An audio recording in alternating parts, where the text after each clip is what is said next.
कालू भैया, आपने फिर चीते को छोड़ दिया। अरे मैं क्या करता, वो तो खुद ही भाग गया। मैंने सुना है तुम सिगरेट पीते हो।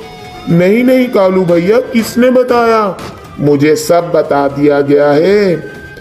तुम अपनी खैर मनाओ, आज मैं भी तुम्हें गिरफ्तार करता हूँ और इस पिंजरे से कोई तुम्हें आजाद नहीं करवाएगा।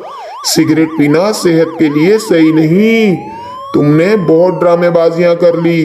दूसरों की तो तुम खामियां बताते रहते हो, पर अपनी तो तुम बताते ही नहीं। कालू इंस्पेक्टर से कोई बच नहीं सकता ढूंढे। अब तो तुझे मुझसे कोई नहीं छुड़वा सकता। तू सिगरेट पीना बंद कर दे, वरना तेरा भी वही हाल होगा जो चीते का किया। कालू इंस्पेक्टर नाम है मेरा। तूने को खुद की गलती तो नजर नहीं आती कि ये सिगरेट